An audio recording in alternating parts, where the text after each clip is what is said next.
And so it begins, not with a clang, not with a shout, but with a quiet breath and a day just like the last. You don't need to remember what happens. There won't be a test. There are no characters you need to follow. No grand inventions or urgent discoveries. Just a man, his forge, and the soft rhythm of a colonial day. A day very much like yesterday, and likely just like tomorrow. The sun hasn't quite risen yet, but it will. Slowly, as always, not in a hurry, not in a rush. The sky will shift from cool blue to a faded pale, This is the and beginning then of a day in the life of a resembling colonial blacksmith. Not a famous one, not one mentioned in books. Just a man whose name might have been Thomas or William, but whose story, like his work, was slow, repetitive, and ordinary. The kind of day that didn't make history, but filled it anyway. It's somewhere in the American colonies, maybe Virginia, maybe New York, maybe no place in particular. It doesn't matter. All that matters is that there's a forge and a quiet room with wooden walls that creak when the wind presses in just so.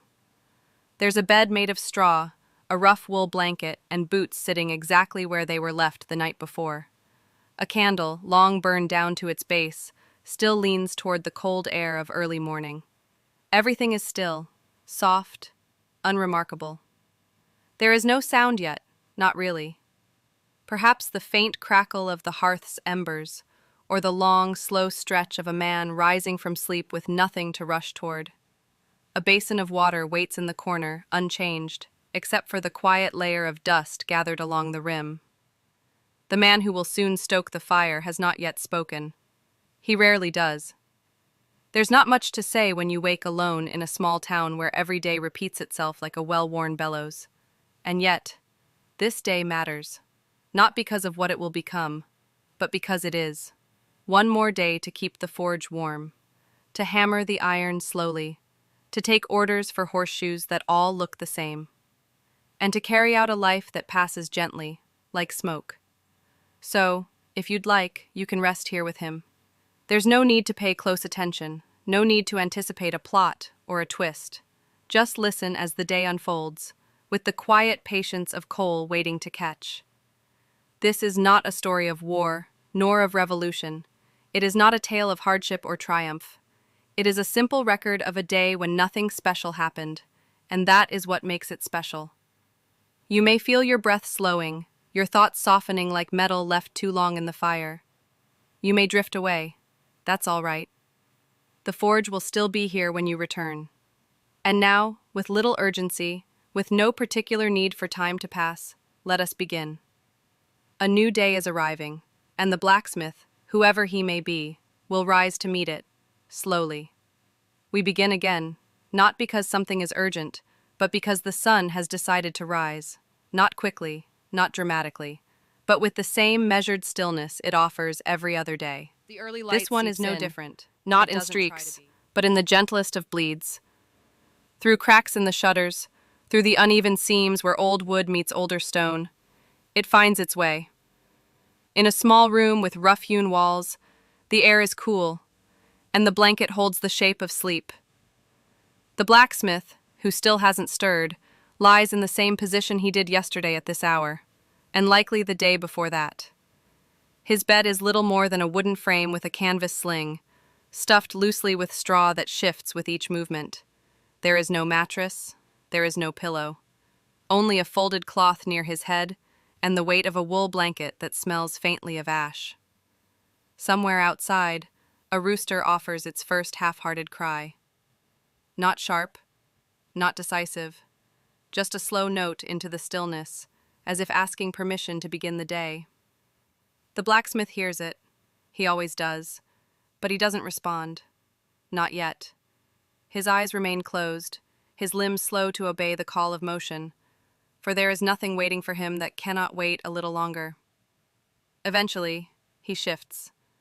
A stretch, deliberate and quiet, as if shaking loose the stiffness of another night spent mostly still. He sits up, slowly, not with effort but with reluctance, the kind of reluctance born not from dread, but from the knowledge that each day is like the last, reliable, repetitive, quiet. His feet find the cold wood floor. He does not flinch. He has stepped on colder. He reaches for the basin in the corner of the room. A wide, shallow bowl, carved from soapstone, filled the night before with water fetched from the well. The water is cold. It always is. There is no rush to warm it. He splashes some over his face, lets it run down his beard and onto his collar. He wipes it away with a cloth that has been washed many times, but no longer remembers what clean smells like.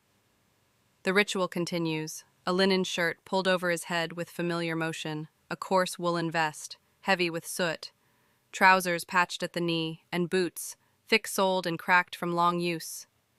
Each item is exactly where it was left. There is no reason to move them. He does not eat yet. That comes later. For now, there is only the slow, deliberate path toward readiness. And when he stands fully dressed, he opens the door not with force, but with the creak of hinges that have not been oiled in some time. They do not complain. They announce. The morning is still gray.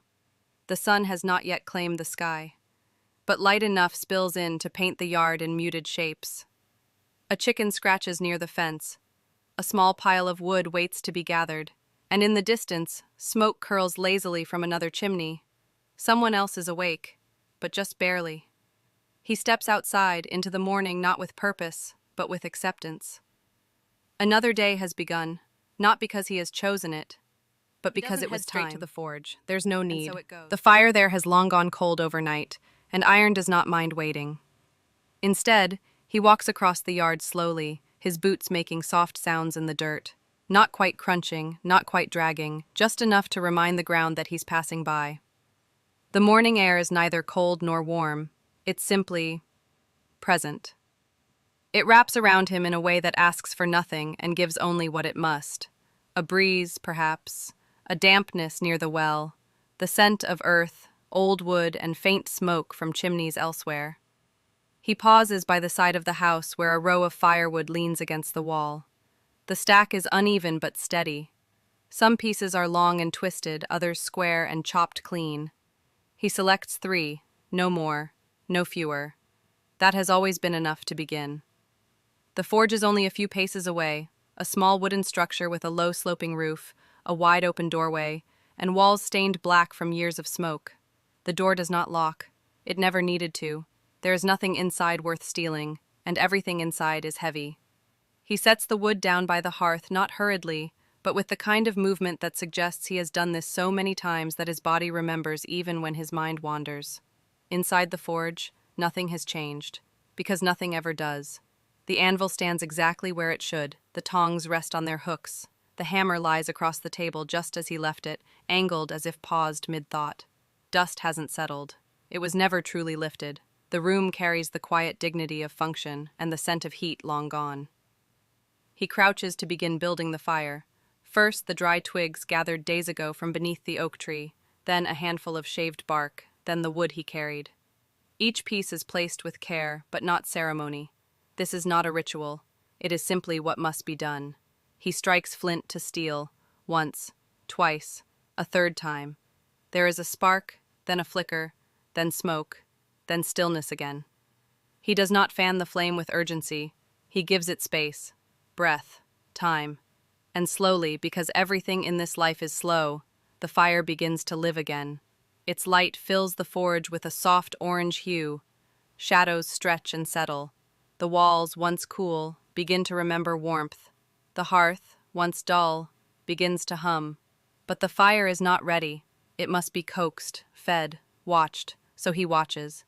He stands there beside it, his arms folded loosely, eyes half-lidded, listening to the sound of crackling wood and the occasional snap of resin surrendering to flame. The forge is waking, and so is he. Now, but neither in Not quickly, but with the kind of steadiness that comes from being left alone. It does not roar, it does not demand, it grows as embers glow, low, orange, and content. The blacksmith does not interrupt it. Instead, he turns, and with the quiet confidence of someone who has walked this floor more days than not, he begins to prepare the space. There is no light except for the soft breath of the fire, but he does not need light. His hands know where everything is. The hammer he used yesterday is still resting near the edge of the work table.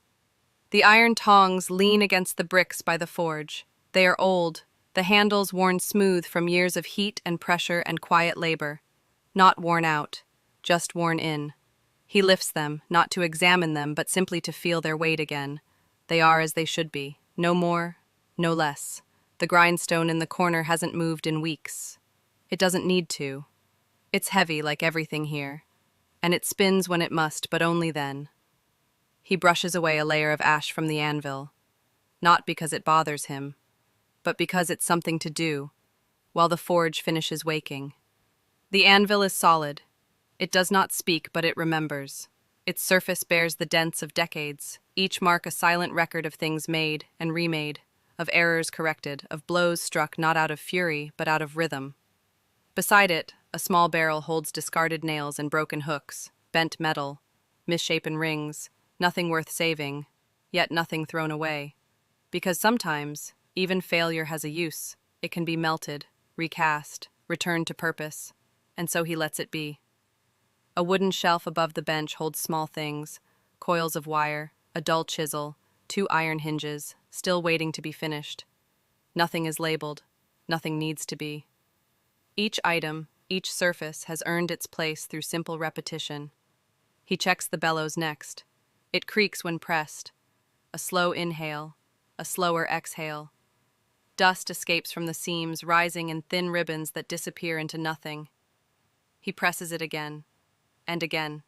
Soft gusts, feeding the fire, which now breathes in return, brighter, fuller, alive. But still the blacksmith waits. He does not rush to place iron in the flame. He does not reach for his hammer, because the fire must be ready. And readiness, in this place, is never hurried. Outside, the sky has warmed from gray to pale blue. A bird calls once, then falls silent. The forge, like the day, is in no hurry. The fire is steady now, no longer waking, but not yet working. It pulses with quiet heat, not hot enough for iron, but warm enough to glow. The blacksmith knows this stage well, the in-between, the waiting. He has never minded it. He steps out into the morning again, now more awake, but still moving like someone for whom time is not a chain, but a breeze, soft and drifting. In the small shed behind the forge, beneath a low beam that's been ducked beneath 100 times or more, rests a barrel of raw iron. It isn't much to look at, just lumps, rough, uneven, brownish-gray, cold to the touch, hard in the hand, but it's good iron, and good is enough. He lifts a few pieces out, not too many, just what he might use before midday. There's no sense in hauling more than is needed. Each lump clinks softly as it meets the others in a wooden tray, like a whisper of work to come, a promise, but not a demand. He carries the tray in one hand, a slow, steady return to the forge, where the fire is still there, still glowing, still breathing. He sets the tray down beside the anvil, not loudly, but with a soft thud that speaks of weight and care, and the knowledge that even iron deserves gentleness before the hammer falls. Then, with nothing urgent at hand, he steps out again, this time toward the house. The hearth fire inside has long gone out, but the coals, if stirred, might still give a sigh of warmth. There is no kitchen, not really. Just a corner of the room with a pot, a hook, a shelf of oats, a small jug of milk, enough for a morning. He pours the oats into the pot, adds water from the jug, a pinch of salt from the wooden bowl. The fire is coaxed back to life with a few dry splinters, a bit of patience, and the same flint he used at the forge. The pot is hung, and the blacksmith waits again. He does not pace, he does not check his watch. He doesn't own one. Instead, he leans against the doorframe, looking out at the yard that still holds the quiet of dawn. The grass is wet, the sky is pale, the tools are where they were left, and the world has made no changes without him. When the oats are soft, he takes the pot off the flame, pours a bit of milk atop the bowl, and eats slowly. Not because he is tired, not because he is distracted, but because there is no reason not to. He chews, he swallows, he thinks of nothing, not in a worried way, just in the way a man does when he has known what each day will be long before it begins. When the bowl is empty, he wipes it clean with the edge of his shirt. There is no towel, there is no need. The forge still waits, the fire still lives, the iron is still there, cool and quiet beside the anvil. And so, with nothing new and nothing old enough to be forgotten, he steps outside again. The forge is warm, the tools are near. The light has shifted just slightly. No longer dawn, not quite day. The blacksmith steps back into the dim interior, his boots brushing against a scatter of ash, the scent of wood smoke mingling softly with the iron dust in the air. There is no one waiting. No customer at the door, no list of urgent commissions, only iron and time. He selects one piece from the tray. It's rough, unshaped, a lopsided chunk with no clear destiny. But he knows it will become a horseshoe. Not because it must, but because that is what he made yesterday, and the day before that, and likely tomorrow too. He places the iron on the lip of the forge, not into the flame directly, just close enough to begin absorbing the heat, to begin changing, but not too fast. He presses the bellows once, then again. Each breath of air feeds the fire and the coals shift slightly, glowing deeper like a slow heartbeat returning. He waits. Not long, but not briefly either. There is no timer, no alarm. Only his eye, and the way the iron dulls and deepens in color. When it's ready, he lifts it with the tongs, the grip familiar, secure, like an old handshake. He places it on the anvil. The iron sizzles faintly as it leaves the fire's embrace. And then, a hammer is raised. Not high, not quickly. And it falls with no drama, no violence, just a measured weight. A dull ring of effort meeting resistance. Clang, pause, clang, pause. Each strike is intentional, but not emotional. He is not angry. He is not proud. He is simply present. The iron moves slightly under the blows. Its shape shifts, not suddenly, but with permission. He turns it. He taps it again and again. The sound is soft compared to what it could be. He does not hammer harder than he must. This is not a performance. This is not art. It is labor. Repetitive, ordinary, useful. The horseshoe takes form. Its curve emerges like a memory, something familiar, something remembered by the hands even if the mind has drifted elsewhere. He lifts it with the tongs again, returns it to the fire. Let it rest. Let it soften again. He does not sigh. He does not smile. He simply waits. Outside, the breeze lifts the edge of a hanging cloth near the doorway. Dust dances in a shaft of light. A chicken passes by, pecks once, continues. The blacksmith stands near the flame. The iron is warming, the forge is breathing. The morning is moving, and so is he. The morning has now turned fully into itself. Along. Not bright, but certainly no longer dark. Not loud, but no longer silent. It exists, simply, as a part of time. A part that must be passed through slowly, carefully, without stirring the dust too much. In the forge, the heat is steady. It fills the space like breath. Not oppressive, not aggressive, just present. The fire has made peace with the room, and the room has accepted it in return. The blacksmith lifts the iron once again. It is glowing now, not white hot, but orange like the center of a baked brick. It hisses as it moves through the air, then settles back on the anvil as if it has done this many times, which it has. The hammer returns to work. But work may not be the right word. It is a kind of shaping, a kind of persuading, not forcing, not commanding, just encouraging. Each strike is a conversation, and the iron, for its part, listens. The horseshoe is nearly formed. He rounds the edges, taps it gently, turns it with the tongs, taps again. No one watches. There is no applause. There is no clock. Outside, the breeze stirs the grass. A cart rolls far off on the main road, its wooden wheels creaking softly. The same sound they made yesterday, and the same they will make tomorrow. Inside, the blacksmith continues. Another piece of iron is placed in the forge, the next in line. No rush, no list, just what's ready and what's next. He sets the first horseshoe aside, lays it carefully on the edge of the bench, where it will cool on its own, slowly, without need of attention. The second piece of iron begins its journey. Again, the hammer falls. Again, the shape emerges. And again, nothing changes. But that is the beauty of it. In a world where everything moves faster each year, this place has chosen not to. It is anchored in repetition, in the dull shine of soot on brick, in the comfortable weight of iron that becomes something not all at once but over time. The blacksmith wipes his brow with the back of his hand, not because he is weary, but because that is what one does. He adjusts his grip on the tongs.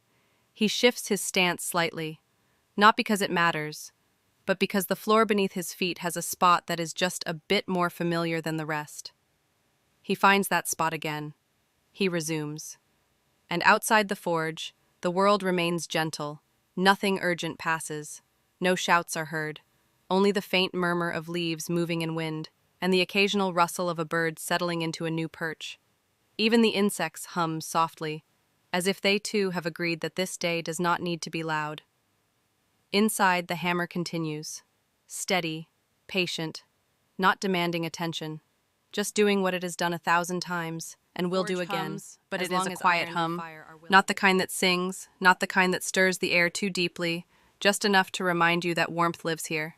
The blacksmith checks the coals again, not because they need it, not because they're fading, but because it's something to do between shaping and waiting. He shifts a log inward. The ash lifts slightly, swirls once, settles again. A breath from the bellows and the orange deepens. It does not leap. It does not flare. It simply becomes more certain. He stands for a moment, watching the light. Fire is the one companion in his day that speaks without speaking. Not through words, but through glow and scent and slow movement. It never complains. It only asks to be fed, and only as much as it needs. Outside, the sounds of a horse's slow hooves on packed dirt draw near. Not hurried, not clipped, just steady, familiar. The blacksmith hears them, but he does not stop. Not yet. He taps the iron once more, not as a signal, not as a farewell, just because it needed one more tap. Then he sets the piece aside. He wipes his palms on the rough cloth near the wall, turns and steps into the light of day. There is a man dismounting from a bay mare. The man is old, or perhaps he has just always looked that way. His coat is patched. His hat is soft from use. He carries something in one hand, a hinge perhaps, or part of a tool. They do not speak loudly. There are no greetings to shout, no names to call out. They have met before, many times. A nod is enough. The visitor holds out the object. The blacksmith takes it. He turns it over in his hand. A wagon hinge, bent slightly, still whole, still useful, but not quite right. He nods in return. Nothing else needs saying. The visitor ties his horse loosely to the post, not even bothering to knot the rope. The horse doesn't move. They step inside the forge together, the visitor taking a place near the door, not out of the way, but not in it either. The blacksmith places the hinge on the bench, beside a piece of scrap iron, beside yesterday's chisel, beside the memory of a dozen other repairs. He does not begin work right away. First, he places another stick on the fire. Then he checks the anvil's surface again. Then he lifts the hinge, just once more, and sets it beside the coals to warm. The visitor says nothing. There is nothing urgent, nothing broken beyond use, just something old that wishes to be useful again. They wait. The blacksmith stands in the doorway, the hinge slowly taking the edge off its chill in the fire's breath. The visitor leans against the post. He picks at something beneath his fingernail. The horse twitches its ear. That is all. No trade is discussed, no price is named, not yet. There will be time for that later. Not hot, not red, just warm enough to yield, just soft enough to listen. The blacksmith lifts it with the tongs, gently, not like lifting a tool, but like returning something to a place it remembers. He places it on the anvil. No rush, no noise. The metal rests, and he rests with it for just a moment more. Then the hammer returns. It is not the big hammer, not today, just the smaller one, the one with the rounded head, used for touches, nudges, corrections. He taps once. The metal shifts. He taps again. It resists, then surrenders. The shape begins to return, though it never truly left. The visitor watches, but not with interest, more with patience. He has seen this before, perhaps too many times to count. He does not comment. He does not ask how long it will take. He knows it will take exactly as long as it takes. The blacksmith turns the hinge slightly, presses the flat of the hammer along the bend, not to strike, but to test.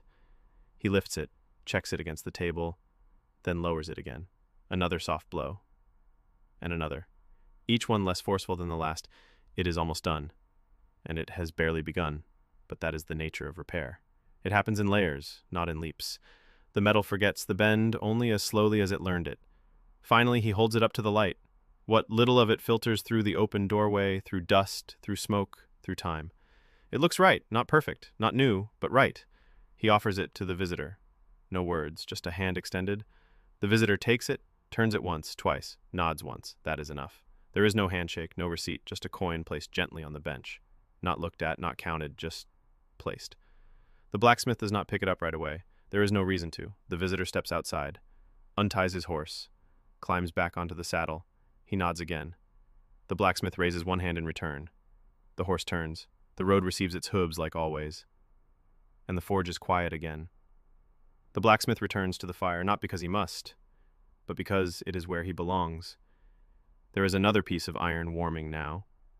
He doesn't remember placing it there, but there it is, waiting like everything else. He lifts it, lays it on the anvil, presses the hammer into his palm for just a moment.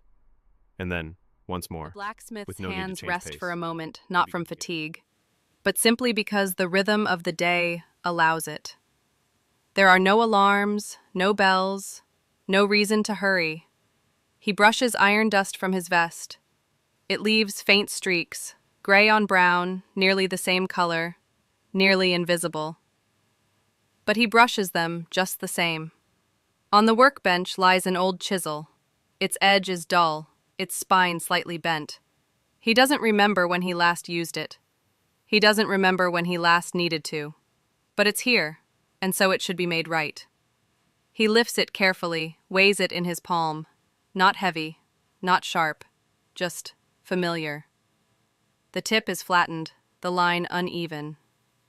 He turns it in the light, as if asking it what it needs. It does not answer, but its silence is enough. He places the blade against the grindstone, not forcefully, not even firmly, just enough to begin the soft whisper of metal on stone. The wheel turns. Slowly, it turns because he turns it. There is no motor, no hum of electricity, just the creak of wood, the grit of stone, and the long, dry breath of friction.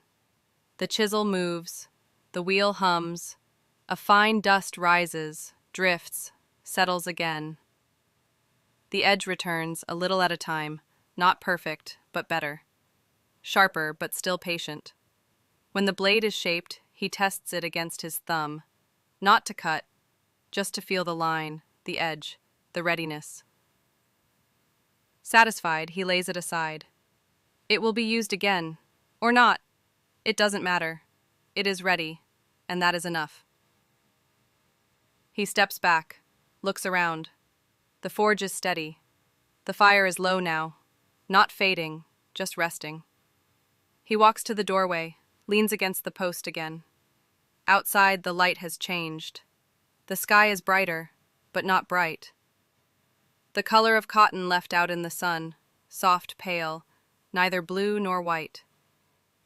The wind is warmer now. A dog barks far away, then falls quiet. A bee hovers near a wooden barrel, then disappears. He breathes in. Not deeply, just enough. There is no need to measure time.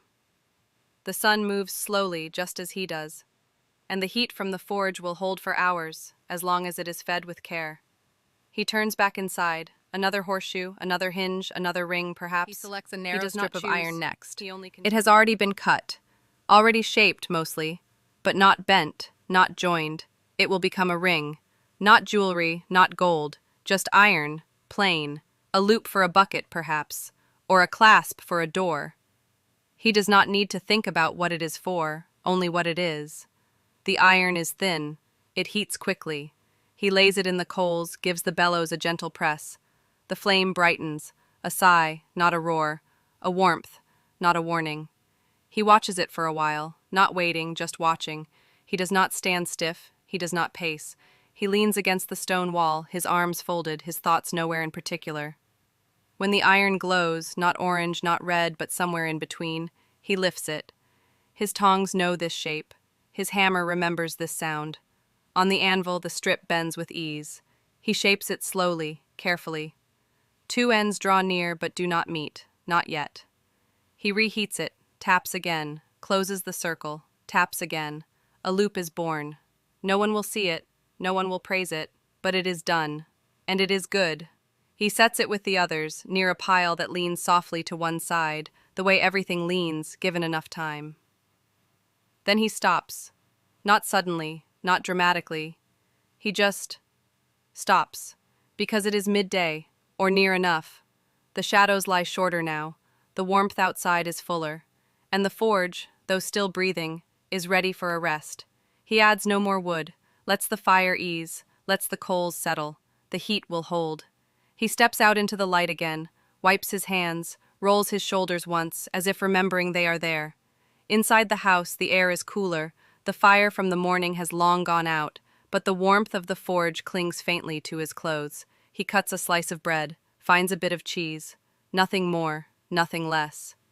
He sits on the step, back against the door frame, plate on his lap, and he eats, slowly, methodically, as if the chewing is part of the work. There is no sound but the wind in the grass, and the creak of the wooden water bucket in the yard, and somewhere, far off, the caw of a bird that sounds annoyed at nothing. He finishes his food. Not full, not hungry, just finished. He places the plate beside him, closes his eyes for a moment, not to sleep, but just to sit. The fire will wait. The work will wait. The iron does not move unless he moves it. And so it rests, and so does he, and the world, as always, does not mind. The blacksmith rises from the step. Not suddenly, not stiffly. He simply stands, as if the sitting was never meant to last forever, but was also never meant to end quickly. He brushes a crumb from his lap, takes the plate, places it inside the house, beside a wooden bowl, beside a knife he hasn't used in days. The forge calls again, but not loudly, just enough to remind him that it is there, and that the fire is still waiting. He returns. The coals are quiet now, dimmed to a soft gray, with hints of red below the surface, like light seen through cloth. He does not rebuild the fire right away. Instead, he sweeps the floor. Not all of it, just one side.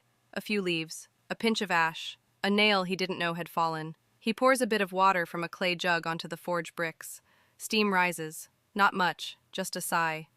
Then, slowly, deliberately, he lays 2 small logs on the coals, dry, straight, cut weeks ago, stacked behind the house where the rain couldn't find them. He fans the bellows again. 1 breath, 2, 3. The fire answers. It does not leap. It does not protest.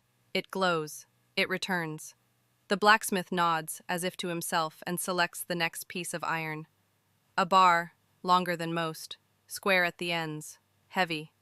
It may become a hinge, or a bracket, or perhaps nothing at all today. He sets it into the forge, lets it rest there, the way one lets dough rise, not watched, but remembered. While it heats, he oils the handle of a hammer, the smallest one, with a cloth made from an old shirt, its edges fraying like a memory worn smooth. The oil is faintly scented, maybe with pine, maybe with age.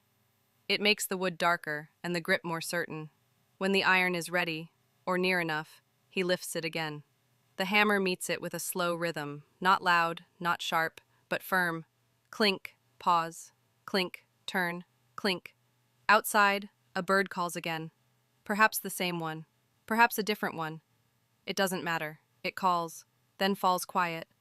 A breeze shifts the forge door. It doesn't close. It never does. It creaks, moves slightly, settles again. The blacksmith continues. He does not need to speak. There is no one to hear. But even if there were, there would be nothing new to say.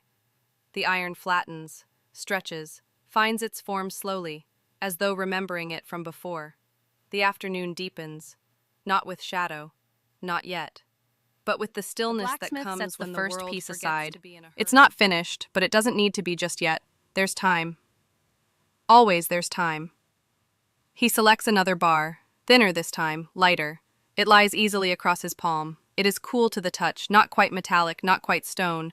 It will become a handle, perhaps, or part of a gate latch. He hasn't decided. And he doesn't need to. The iron will tell him when the shape begins to emerge. He places it gently into the fire. The coals welcome it like an old friend, with warmth, with silence, with patience. He turns toward the open doorway while the metal heats. The air has shifted again.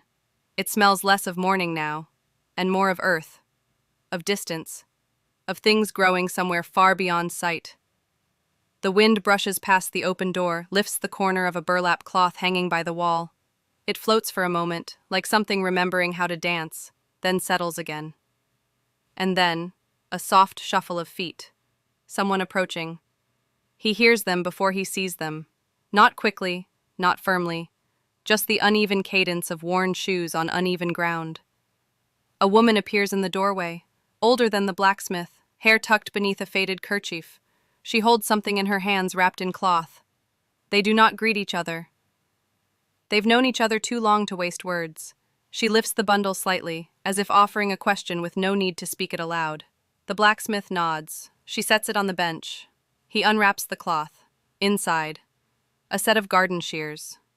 The blades dull, the hinge stiff, the handles marked with small notches, each one perhaps a season or a repair, or simply the grip of many years. He lifts them, opens them once. They resist, then yield. He nods again, more to the shears than to her. She doesn't linger. She turns, returns the way she came. No promise of return time, no need. He watches her go for a moment, her back steady, her steps as familiar to the path as his are to the forge floor. Then he turns back to the fire. The thinner bar is glowing now. He lifts it. It bends more easily than the thicker one. He doesn't strike it hard. He coaxes it, forms the curve gently. As the shape begins to show itself, he thinks, for a moment, of the shears. Not sentimentally, just practically. They will need sharpening. The hinge will need oil, and he will do that, later.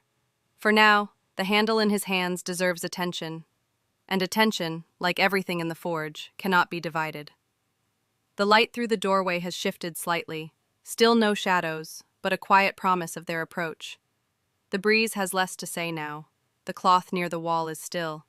And the blacksmith shapes the iron handle is one finished. slow curve at a time. Or finished enough. He sets it beside the others, stacked not with pride, but with care. Their work will come, or it won't. Still they wait. The blacksmith turns back to the shears. They sit on the bench where the woman left them, still wrapped in the cloth, as if sleeping. He unwraps them again, this time slower. There is no reason to rush. The blades greet the light. They are tired blades, not rusted, not broken, just worn, and silent. He moves them once. They open halfway. Stop. He does not force them.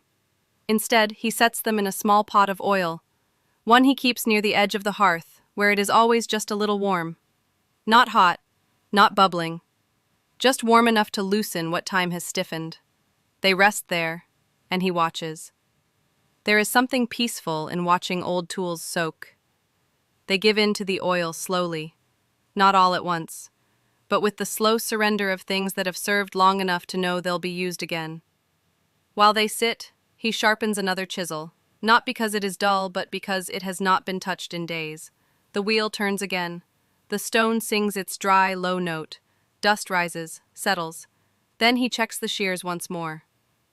He lifts them from the pot, wipes them clean with the cloth. The oil has worked, not miraculously, but gently. The blades move farther now, still stiff, but not stubborn. He presses the hinge open slowly, then closed, then open again. Each time it yields a little more. Not fixed, not new, but better.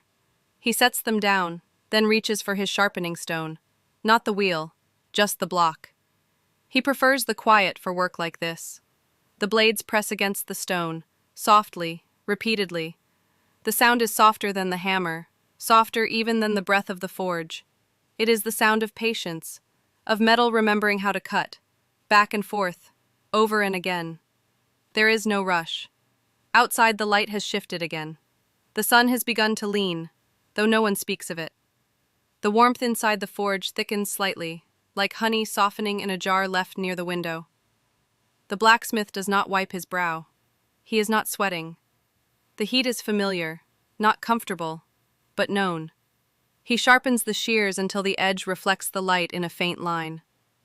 Not bright, not sharp to the eye, but enough. He opens and closes them once more. The motion is smooth now. The hinge sighs, not groans. He lays them on the bench. They will dry on their own. They will wait to be picked up, as everything does. He doesn't know when the woman will return. He doesn't need to. The shears are ready, and that is all that matters. He takes a moment to stand in the center of the forge, looks around, every tool in its place, every surface familiar, the coals still warm, the day still long. Has grown quieter. He breathes in, not cooler, not yet, just quieter. Even the fire, steady and low, seems to be thinking more slowly now. Its glow pulses softly, less like a flame, more like the memory of one. The blacksmith reaches for another piece of iron. He selects a small strip, one that had been resting near the edge of the bench for several days. Perhaps longer. It had no label, no purpose marked upon it. But it is here, and he is here, and that is reason enough.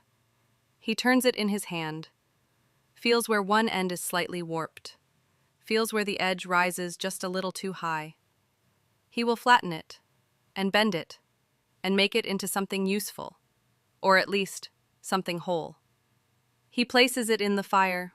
There is no ceremony, no intent beyond the motion itself. The bellows exhale, one long breath, as if they too are winding down. The coals glow a little deeper. The piece of iron darkens, then brightens slowly, almost reluctantly. Outside, the sun has lowered, though not yet set. The shadows are longer now. They stretch across the yard, past the edge of the fence, toward the road. The wind has quieted. Even the birds, so active in the late morning, have gone elsewhere. Only a single cicada hums now, somewhere unseen, its voice like a thread that loops through the late-day air, unbroken, unbothered. The blacksmith removes the iron from the fire, lays it on the anvil, taps it gently, not shaping, just listening. He strikes again, flattening the warp, smoothing the rise, correcting the shape, not with force but with memory. The tool in his hand has struck 1,000 such pieces before. It does not need instruction, it only needs time. Each blow lands softly, predictably, not loud enough to echo, only enough to speak. The strip takes a curve, a gentle one, not tight, not sharp, just enough to suggest purpose. Maybe a bracket, maybe a clasp. It doesn't matter now. The shape is good, the line is smooth. He lays it beside the others, not with pride but with familiarity. The stack grows slowly, like a tree grows, inward, quietly, without asking to be seen. He wipes the anvil, brushes away the iron flakes. They fall to the floor with a whisper. The fire still breathes, but more softly now. Its work, too, is nearly done. The blacksmith walks to the doorway again. The light touches the edge of the forge's stone threshold. It will cross it soon. But not yet. There is time. The fire has begun its retreat. Always, not a collapse, not a death, just a soft drawing inward, like breath held a little longer, then let go in silence. The blacksmith does not stoke it again. He does not feed it. He does not press the bellows. He lets it fade. He leans forward, a small iron hook in one hand, and gently shifts the coals. Not to reignite, but to settle them, to help them sleep. A bit of ash rises. It does not swirl, it does not dance. It simply lifts, then falls again, softly as dust. The tools on the bench lie in quiet lines. No shine, no gleam, just shapes of work, finished for now, but always ready again. He brushes them one by one, a cloth in his hand, the same cloth he's used for years. The edges frayed, the color uncertain. Each tool is wiped, then placed on its shelf. No polish, no names, just recognition. He does not count them. He knows them by their absence, knows which are home and which have wandered off to other hands. There is no checklist, no final bell, only rhythm, and the rhythm says, "Now we rest." He takes the tongs from their hook, wipes them too, hangs them again where the shadow of the wall is longest. The hammer he used most today, the small, rounded one, he lingers over, holds it a moment longer, then sets it down with care. It does not clatter, it does not complain, it simply lies still. The forge has dimmed now, the coals hidden beneath their own ash. A faint red still lingers like a distant ember in memory, but it is not bright, it is not bold, it is simply enough. The blacksmith steps out of the forge, one hand against the wooden doorframe. The sky has changed again. No pink, no orange, just the soft gray blue of early night, the color of cool stone, of old linen, of quiet. The breeze has returned, barely, just enough to carry the scent of grass and earth, and maybe the last edge of the fire. The house waits quietly beside the forge, its windows dim, its door open a little. He walks toward it, slowly. No need to watch his step. The ground is known. Every stone, every dip. Inside, the hearth is dark. He does not light it. Instead, he fills a basin from a clay jug, washes his hands. The water is cool.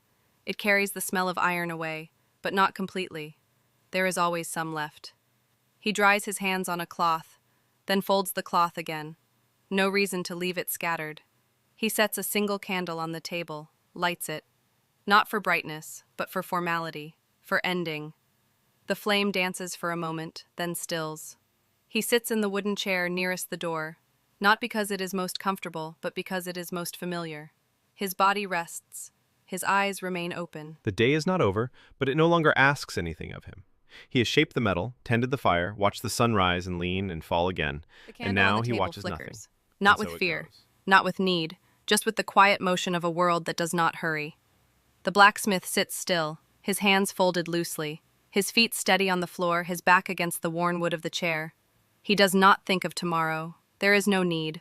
Tomorrow will come, or it won't, and either way. The forge will wait, the iron will rest, the tools will remember what to do. Outside, the wind drifts softly across the yard. It does not howl. It does not shake the shutters. It only moves, like water in a shallow stream, barely disturbing the grass. The sky above is now deep and dim, not quite black, not yet. It holds the faintest trace of light, like breath caught just before sleep. The stars do not shine loudly here, they only blink, quiet reminders of distance and stillness and peace. Somewhere in the corner, the blacksmith's coat hangs on a peg, folded over itself, softened with time. Beside it, a pair of gloves, creased at the knuckles, smoothed by years of heat and grip. They will not be used tonight. They ask for nothing. They, too, rest. The coals in the forge are nearly cold now, not quite, still holding on to a little warmth, deep down beneath the ash, like memory, like hope, but no more light. And the anvil, once echoing with the rhythm of the day, is silent, cool, still. There is no sound in the forge now, only the old wood settling and the quiet presence of things waiting. The blacksmith stands, slowly, with no effort, as if his body rises the same way the moon does, not rushed, not asked to explain. He walks to the door, blows out the candle. Darkness folds around the room, not heavily, but like a blanket drawn gently over tired shoulders. He closes the door, not firmly, just enough to say, "This day is done." And then, silence, but not an empty silence, a full one, a silence filled with rest, with softness, with knowing. And you do not need to remember the shape of the anvil, or the feel of the fire. You don't need to recall how the tools were placed or when the shears were sharpened. None of that matters now. All you need to know is this: the work is done. The forge is quiet. The blacksmith rests. And so can you. There is nothing more to see, nothing more to think about, nothing more to do. You are here, and the day is over, and you have arrived exactly where you need to be. In stillness, in safety, in sleep. So close your eyes, let the coals cool, let the tools rest, let your breath slow, just like the wind outside the forge, and sleep. Sleep now, with the peace of old iron cooling in the night, and the quiet comfort of knowing the fire will wait, the work will return, and you can rest until morning finds you gently, just like this one did.